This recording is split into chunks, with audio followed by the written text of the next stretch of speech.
இந்த டைட்டில் வந்து இந்த கதைக்கு வந்து ஓம்ங்கிறது நம்ம இந்து விஷயத்துல உணவு மந்திரத்துல மனசாந்திக்காக சொல்ற ஒரு மந்திர வார்த்தை. சாகபேங்க மியூசிக்ல தனுஷ் ஏதாவது பாட்டு எழுதி பாடுறாங்களா? ஏதாவது ஐடியாஸ் இருக்கா? நம்பட்டி சாரு நிறைய தேசிய விருது 4-5 வாங்கியிருக்காரு. தனுஷ் சாரு 2 தேசிய விருது, 2 தேசிய விருது வாங்கினதை வச்சு படம் வந்து எப்படி இருந்தது உங்களுக்கு? டைரக்டா டைட்டில் அனௌன்ஸ்மெண்ட் வீடியோல இந்த கிளிம்ஸ்ல கடைசியா சில லிரிக்ஸ் வருது இல்ல, இந்த படங்கள்ல ரங்கூன், அமரன் அதெல்லாம் கதைக்கு சிமிலரா ஒரு இதெல்லாம் வந்து கனெக்ட் ஆகும். இந்த படத்துக்கு ஏன் ஓம் அப்படின்னு டைட்டில் வச்சு?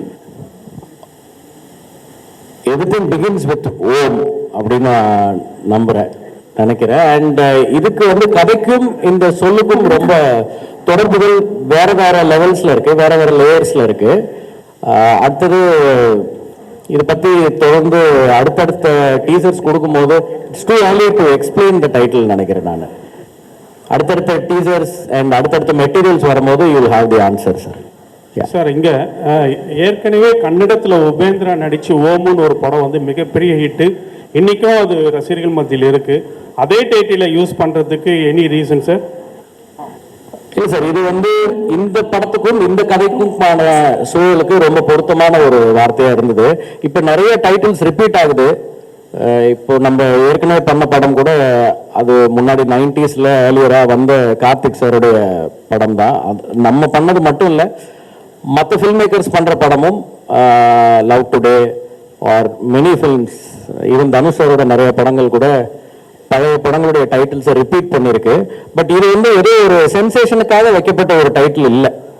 இந்த கதைக்கும் நான் ஒவ்வொரு முறையும் கதையோட தலைப்பை எழுதிட்டு அப்புறம் தான் ஸ்க்ரீன் பிளே எழுதுவேன்.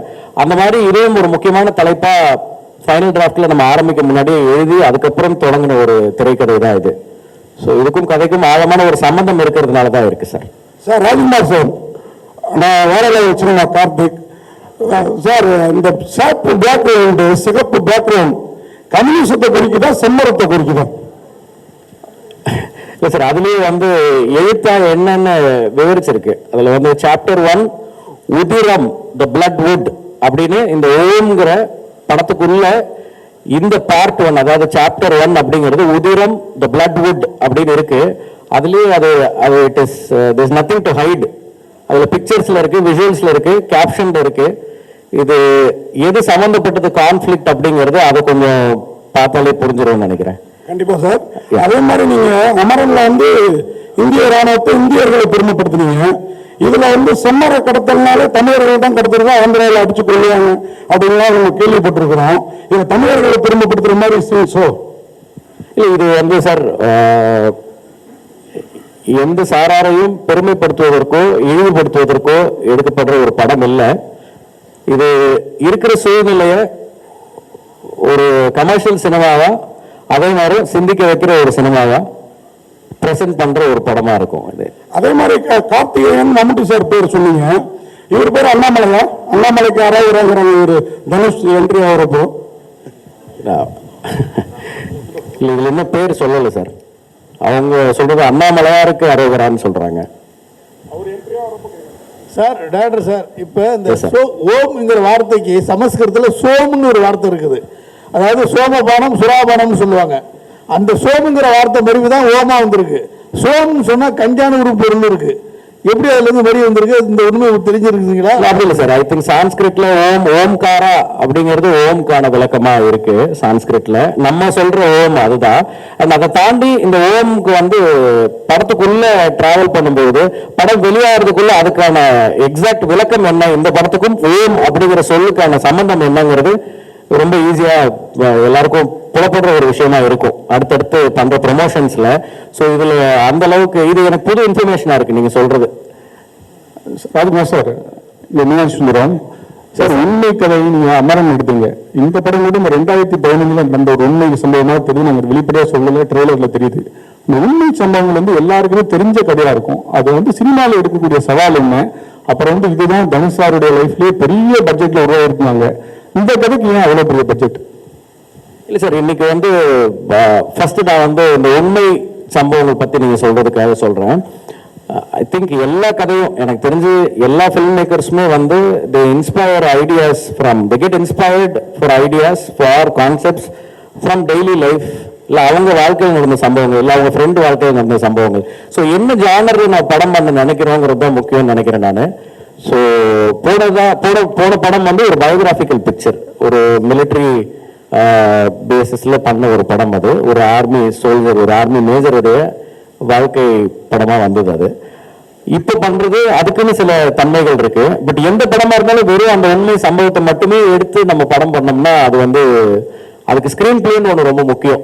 ஸோ அந்த screen play decides every thing. கற்பனை கதையா இருந்தாலும் உண்மை கதையா இருந்தாலும் ஐ திங்க் அதுதான் that makes the difference for the result sir. நீங்க கேட்ட ரெண்டாவது கேள்வி, அதிக பட்ஜெட் அப்படிங்கிறது வந்து ஐ ட்ரூலி பிலீவ் இன்னைக்கு வந்து மார்க்கெட் சைஸ் வந்து எக்ஸ்பேண்ட் ஆயிருக்கு.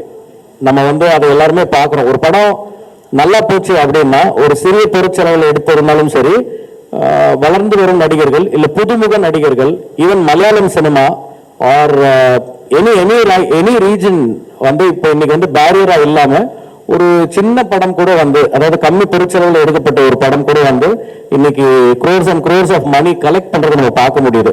ஸோ அதுக்கு காரணம் வந்து ஆடியன்ஸ் இன்னைக்கு வந்து எல்லாராலையும் எல்லா இடத்துக்கும் போய் ரீச் பண்ணிட முடியுது. அதனால பட்ஜெட் அப்படிங்கிறது அந்த படத்தோட கதைக்கு தேவையான ஒரு விஷயமா இருக்கு.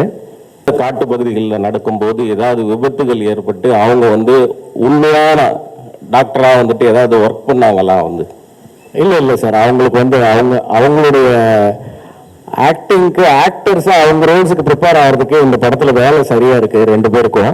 இன்னொன்று ப்ரொடக்ஷன் ஹவுசஸ், அதாவது ப்ரொடியூசர்ஸ் வந்து முன்னேற்பாடுகளோட ரெடியா இருக்காங்க. அதனால எந்த வித விபத்துகளும் நாங்கள் இது வரைக்கும் சந்திக்கல.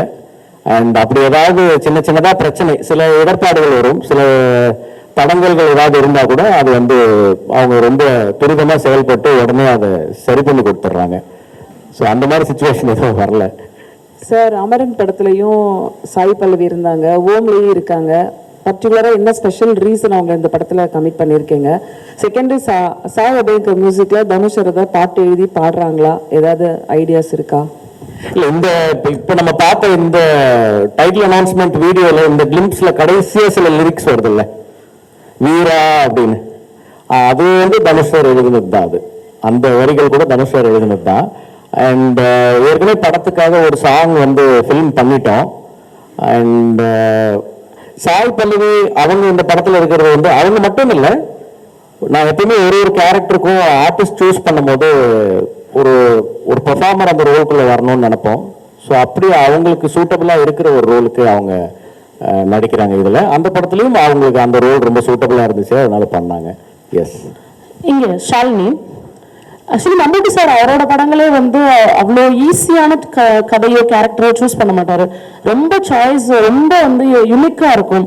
ஸோ இந்த கதை நீங்கள் சொல்லும் போது அவரோட ரியாக்ஷன் என்னவா இருந்துச்சு? அவர் என்ன சொன்னார்? இல்லை, மம்பூட்டி சாரை நான் வந்து உடனே பார்க்க முடியல. நான் ஆக்சுவலாக ட்ரை பண்ணி ஒரு 6-7 months ஆச்சு சாரை பார்க்கறதுக்கு. சாருக்கு வேற ஒரு சுச்சுவேஷன் இருந்துச்சு.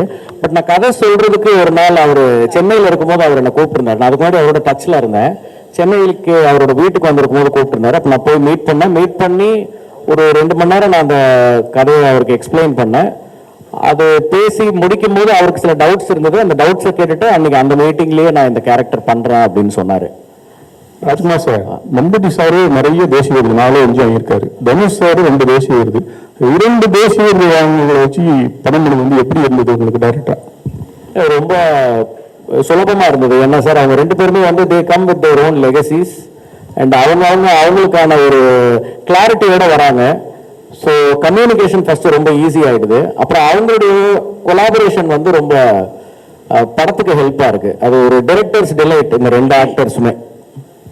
சார் ராஜ்குமார் சார், இங்கே விஜயானந்த், வாழ்த்துக்கள் சார். டைட்டிலும் கிளிம்ஸ் ரொம்ப சூப்பராக இருந்தது, மேக்கிங் நல்லா இருந்தது. தேங்க்யூ. இந்த 2 சாப்டர்னு சொல்லிட்டீங்க.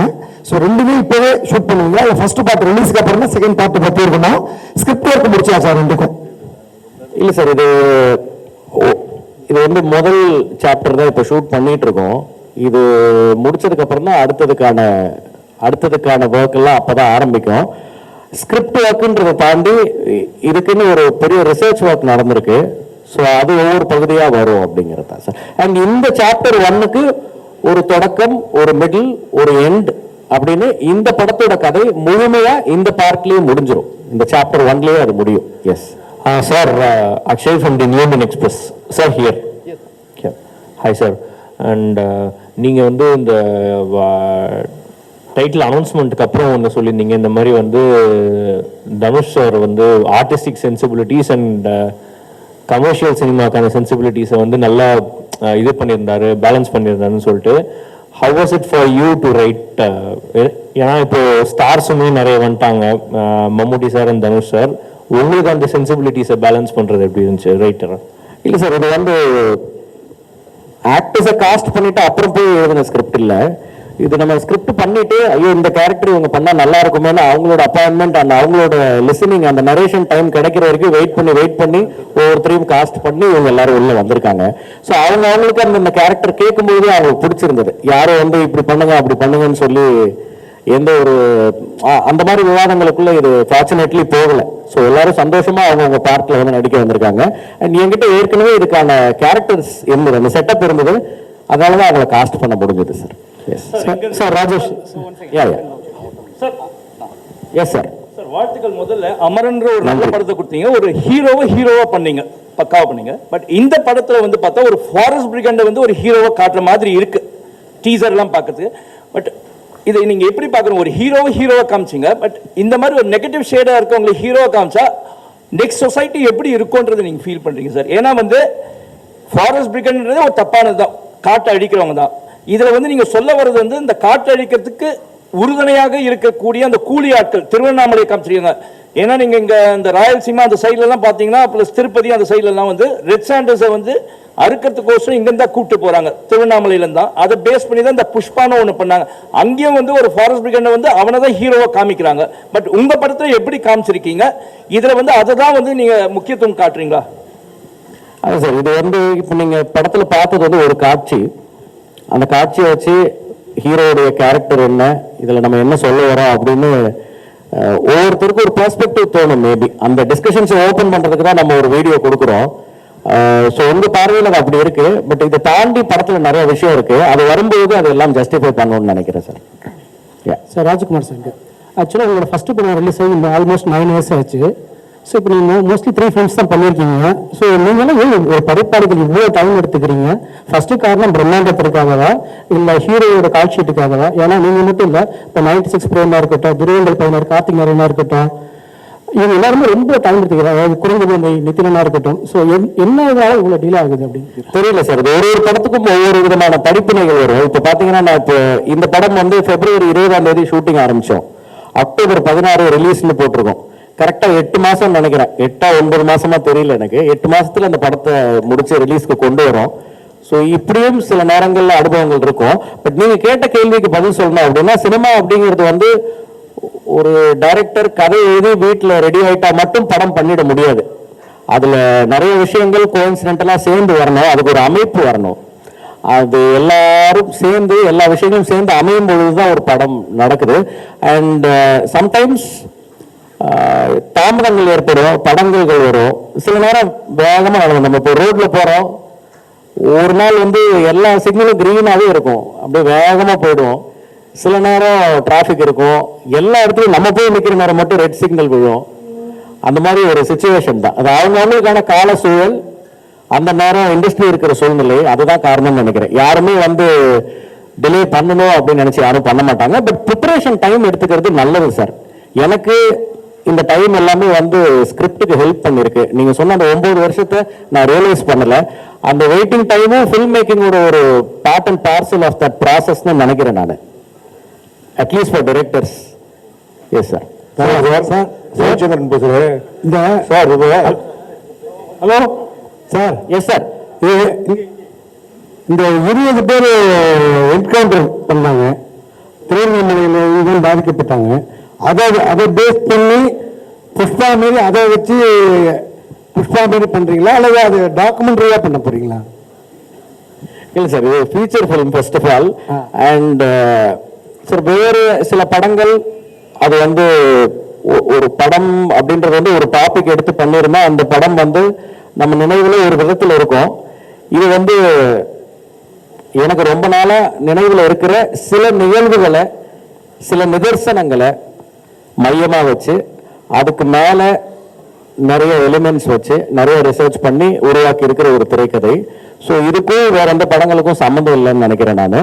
அண்ட் நீங்க குறிப்பிட்ட அந்த பர்டிகுலர் சம்பவம் இதுல இருக்குன்னு சொல்ல முடியாது, பட் ஒரு இன்ஸ்பிரேஷனா அந்த தாட் இருந்திருக்கு கண்டிப்பா. டேவிட் சார், ஜெயச்சந்திரன் பேசுகிறேன் சார். தனுஷா வந்து இப்போ ஹிந்தி படங்கள்லாம் நடிச்சிட்டு இருக்காரு, நடிச்சு வெற்றி படங்கள்லாம் இருக்கு. இது வந்து அவர் நடிக்கிற பெரிய பட்ஜெட் படம் அப்படின்னு சொல்லிட்டு சொல்றீங்க. அப்படி இருக்கும்போது ஒரு பேன் இந்தியா படமாக நீங்கள் உருவாக்கலாம் இல்லையா? அதுவும் இல்லாமல் ஸ்டார் காஸ்ட் வந்து மம்முட்டி, தனுஷ் 2 பேர் மட்டும் தான் தெரியுது. மற்ற லாங்குவேஜுக்கெல்லாம் போகும்போது அங்கே உள்ள ஆர்டிஸ்ட், ஃபேமஸான ஆர்டிஸ்ட்லாம் தேவைப்படும். அந்த மாதிரி ஏதாவது ஐடியாஸ் எதனா இருக்கா சார்? இல்லை எக்ஸ்டெண்ட் ஐடியா இருக்கு? இல்லை சார், ஐ திங்க் ஒரு ஸ்கிரிப்ட் ரூட்டடாக அந்த தன்மைக்கு ஏற்ப இன்னைக்கு வந்து நம்ம அந்த ஸ்கிரிப்டுக்கு உண்மையாக கரெக்டாக பண்ணாலே பேன் இந்தியா மட்டும் இல்லை, ஐ திங்க் நம்ம எல்லா உலகத்தில் இருக்கிற எல்லாருமே இப்போ ரீச் பண்ணிட முடியுது. வெறும் காஸ்டிங்ல மட்டும் அது நிகழாது. அதுக்கான கதையும் கேரக்டரும் அவங்களுக்கான ஒரு அந்த பார்ட் வந்து ரொம்ப ஸ்ட்ராங்கா இருந்தா மட்டும்தான் அவங்க உள்ள வருவாங்க. வெறும் டெக்கரேஷனுக்காக இதுல யாரையுமே நம்ம சேர்க்கல, அப்படி சேர்க்கறது எனக்கு விருப்பமும் இல்லை. Yes sir. Direct sir, Balan இங்க இங்க இங்க இப்போ ஒவ்வொரு படமும் உங்களுக்கு ஒரு படிப்பினைன்னு சொன்னீங்க இல்லையா?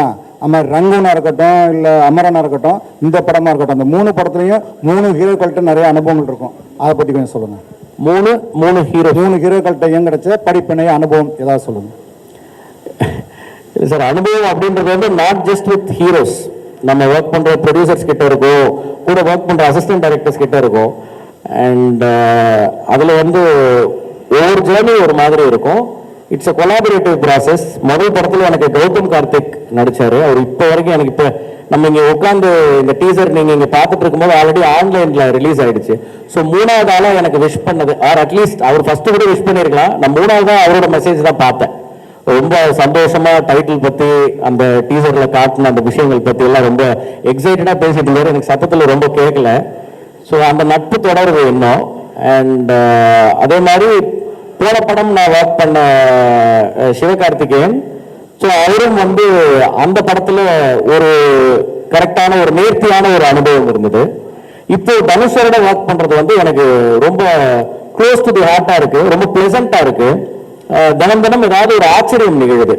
ஐ திங்க் இந்த என்டையர் ஜேர்னி முடிக்கும் போது நான் அவரை பத்தி பேசுறதுக்கு நிறைய இருக்கும்னு நினைக்கிறேன். ஸ்ரீலீலா பத்தி சொல்லுங்க சார். ஸ்ரீலீலாவோட இப்பதான் ஷூட் ஸ்டார்ட் பண்ணிருக்கோம். Very few days we have started work with her. இப்பதான் கொஞ்ச நாள் தான் ஆயிருக்கு. ரொம்ப ஒரு ப்ராமிசிங் டேலண்ட் அவங்க. இன்னும் அவங்களுடைய ஒரு பெர்ஃபார்மிங் சைடை நம்ம நிறைய படங்கள்ல பார்க்கணும்னு நினைக்கிறேன். Excellent dancer, but a very good actress also. I mean, a very good performer also. Hello. Sir, sorry to interrupt. Hello. One question. Sir, I am Krishna Kumar from DD. Sir, here. Yes, sir. I have 2 questions. Yes, sir. In what way this இந்த title வந்து இந்த கதைக்கு வந்து உங்களுக்கு நெசசிட்டியா இருக்கு, number 1. Number 2, நம்ம ஓம்ங்கிறது நம்ம இந்து விஷயத்துல பிரணவ மந்திரத்துல மனசாந்திக்காக சொல்ற ஒரு மந்திர வார்த்தை. அதை எப்படி ஒரு டிசைனே வந்து அட்டாக்கிங் இன்ஸ்ட்ருமெண்ட்ஸ் மாதிரி ஒரு ஷார்ப்பாக வச்சுருக்கீங்களா? அதுக்கு விளக்கம் இருந்தால் கொஞ்சம் கொடுங்க. இல்லை சார், நம்ம தினம் சாமி கும்பிடுறோம். பல்வேறு மாதிரியான கடவுள்கள் நம்மளோட வழிபாட்டு முறையிலேயே இருக்கு. ஸோ ஒவ்வொருத்தருக்கும் ஒவ்வொரு வாகனங்கள் இருக்கு, கையில் ஆயுதங்கள் இருக்கு, சாந்தமாகவும் இருக்கு, எல்லாமே எல்லாத்துலயும் இருக்குன்னு நினைக்கிறேன். ஸோ அது ஒரு முக்கியமான ஒரு விஷயமா ஒரு பேசு பொருளாக இருக்காதுன்னு நினைக்கிறேன் நான். நீங்க கேட்ட கேள்விக்கு ரிலேட் பண்ணி சொல்லும்போது அண்ட் இந்த வார்த்தை கதைக்கு எவ்வளவு பொருத்தமா இருக்கு அப்படிங்கிறது நான் ஏற்கனவே நிறைய பேர் இதே கேள்வியை மாத்தி மாத்தி கேட்டாங்க. அவங்க எல்லாருக்கும் சொன்னதுதான் திருப்பி சொல்றேன். அடுத்தடுத்த பார்வைகள் வரும்போது அது தெளிவா புரிஞ்சிரும்னு நினைக்கிறேன் சார். நன்றி.